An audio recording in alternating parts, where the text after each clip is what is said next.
الذين يخشون ربهم بالغيب لهم مغفرة وأجر كبير.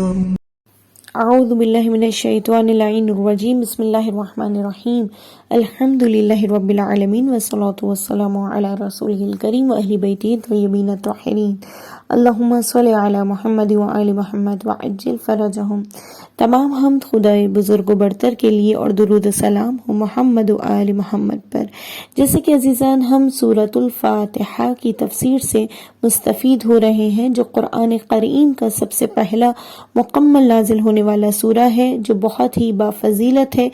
وہ سورہ شیعہ سنی روایت کے مطابق اگر نماز میں نہ پڑھا جائے تو نماز قبول نہیں ہوتی.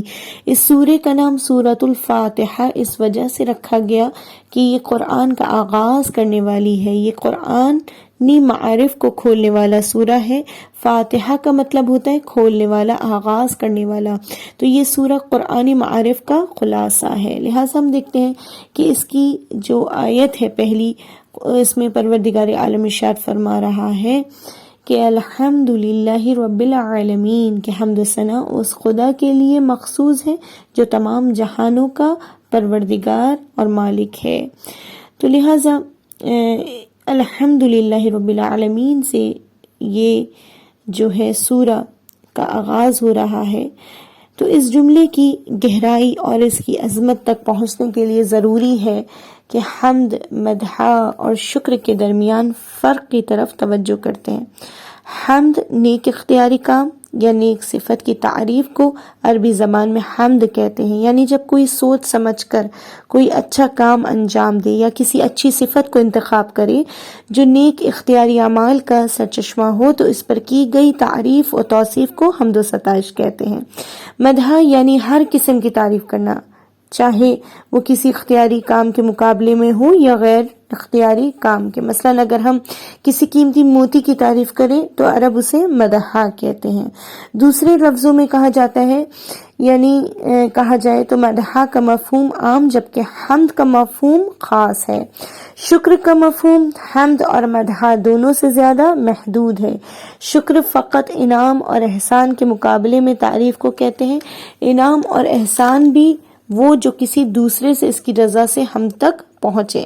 البتہ ایک جہت سے شکر میں عمومیت ہے، کیونکہ شکریہ زبان اور عمل دونوں سے ہوتا ہے، جبکہ حمد و مدح عموماً فقط زبان سے ہوتی ہے. اب ہم اس جانب چلتے ہیں کہ خدا کہہ رہا ہے الحمد للہ رب العالمین. یہاں پر الحمد عمومیت کا معنی دیتا ہے. الحمد للہ رب العالمین، ہر قسم کی حمد و ثنا مخصوص ہے اس خدا کے لیے جو تمام جہانوں کا مالک اور پروردگار ہے. یہاں تک کہ جو انسان بھی خیر و برکت کا سرچشمہ ہے، وہ پیغمبر اور خدائی رہنما جو نور ہدایت سے دلوں کو منور کرتا ہے، جو سخی سخاوت کرتا ہے، جو طبیب جان لیوا زخم پر پٹی لگاتا ہے، ان کی تعریف در حقیقت خدا کی تعریف ہے. ان کی ثنا دراصل خدا کی ثنا ہے. اگر خورشید نور افشانی کرتا ہے، بادل بارش برساتا ہے اور زمین اپنی برکتیں ہمیں دیتی ہے، تو یہ سب کچھ خدا کی جانب سے ہے. دوسرے لفظوں میں کہا جائے تو الحمدللہ رب العالمین توحید ذات، توحید صفات اور توحید افعال کی طرف اشارہ ہے. اور یہاں پر اللہ کی توصیف رب العالمین سے کی گئی ہے کہ اللہ وہ رب العالمین ہے جو تمام جہانوں میں رہنے والوں کا پروردگار ہے. رب یعنی کسی چیز کا مالک یا صاحب جو اس کی تربیت اور اصلاح کرتا ہو، اور انسانی ارتقاء کا مربی خدا ہے اور حقیقی مالک وہی ہے. اس لیے لفظ رب کو مقام دعا میں بہت اہمیت حاصل ہے. یہی وجہ ہے کہ ہم دیکھتے ہیں کہ کہا گیا ہے قرآن میں، جب خدا کو پکارا گیا تو ربنا آتینا فی الدنیا حسنہ ربنا لا تزغ قلوبنا. تو ہم دیکھتے ہیں کہ پروردگار عالم کو جب جب پکارا گیا تو رب پہ بہت زیادہ زور دیا گیا۔ تو پانچویں امام محمد باقر علیہ السلام فرماتے ہیں کہ عالمین جو ہے، دیکھیں عالم کی جمع ہے، یہاں پر خداوند متعال کہہ رہے ہیں الحمدللہ رب العالمین، تو عالمین عالم کی جمع ہے۔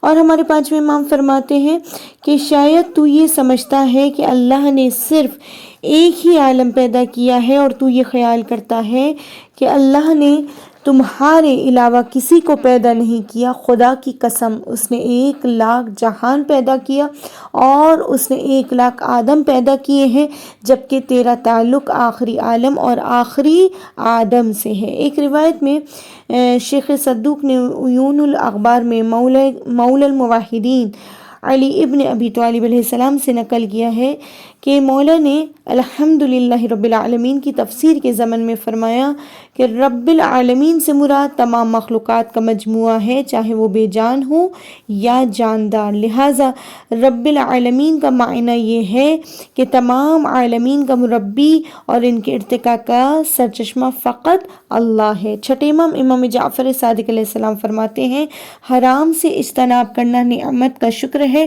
اور جو ہے الحمدللہ رب العالمین کہنے سے شکر کی تکمیل ہوتی ہے۔ اور جیسا کہ عزیزان رسول خدا احمد مجتبی محمد مصطفیٰ صلی اللہ علیہ وآلہ وسلم فرماتے ہیں کہ الحمدللہ رب العالمین اہل جنت کا کلام ہے۔ جب خدا انہیں نعمات سے نوازے گا تو وہ الحمدللہ رب العالمین کہیں گے۔ کتنی پیاری حدیث ہے نا۔ اور مولا کائنات علی ابن ابی طالب علیہ السلام فرماتے ہیں کہ جو شخص چھینک کے بعد الحمدللہ رب العالمین علی کل حال کہے گا تو وہ کان اور داڑھ کے درد سے محفوظ رہے گا۔ اور چھٹے امام جعفر صادق علیہ السلام فرماتے ہیں جس شخص نے صبح کے وقت 4 مرتبہ الحمدللہ رب العالمین کہا تو اس نے اپنے دن کا شکر ادا کر دیا، اور جس نے شام کے وقت یہ کہا تو اس نے اپنی رات کا شکر ادا کر دیا۔ لہٰذا تمام مسلمانوں کی ذمہ داری ہے کہ وہ روزانہ اپنی شب و روز کی نمازوں میں کم از کم 10 مرتبہ یہ جملہ پڑھیں، اس اللہ کے سائے رحمت میں پناہ لیں جو خدائے یکتا ہے، جو تمام موجودات کا مالک، رب، سرپرست اور پرورش کرنے والا ہے، تاکہ کبھی توحید کو فراموش نہ کریں اور شرک کی راہوں میں سرگردہ نہ ہوں۔ اگلی آیت میں ہم دیکھتے ہیں کہ خداوند متعال ارشاد فرما رہا ہے الرحمن الرحیم، وہ خدا جو رحمان ہے اور رحیم ہے۔ بسم اللہ میں رحمان اور رحیم کے ذکر کے بعد اس مقام پر دوبارہ تذکرہ بیجا تکرار نہیں، بلکہ بسم اللہ میں اس کا ذکر مقام الوہیت میں ہوا تھا، جبکہ یہاں مقام ربوبیت میں رحمان و رحیم کا تذکرہ ہو رہا ہے۔ عزیزان ہم دیکھتے ہیں غلاموں کی تاریخ میں ہے کہ ان کے مالک ان سے عجیب بے رحمی سے پیش آتے تھے۔ اگر کسی غلام سے ان کی خدمات کی انجام دہی میں معمولی سے کوتاہی ہو جاتی تو وہ اسے سخت سزا دیتے، کوڑے مارے جاتے، بیڑیوں میں جکڑا جاتا، قید خانوں میں رکھا جاتا، اگر ان کا جرم زیادہ ہوتا تو سولی پر لٹکا دیا جاتا تھا۔ پھر جو ہے کبھی کبھی غلاموں کو درندوں کے پنجروں میں بھی پھینک دیا جاتا تھا۔ لیکن خدا وہ پروردگار عالم، وہ رب ذوالجلال ایسا مالک ہے جو قرآن میں انسانوں کو بار بار یہ فکر دیتا ہے کہ اگر میرے بندوں نے میرے قانون کے خلاف عمل کیا اور وہ پشیمان ہو جائیں تو میں انہیں بخش دوں گا، انہیں معاف کر دوں گا کہ میں رحیم ہوں اور مہربان ہوں۔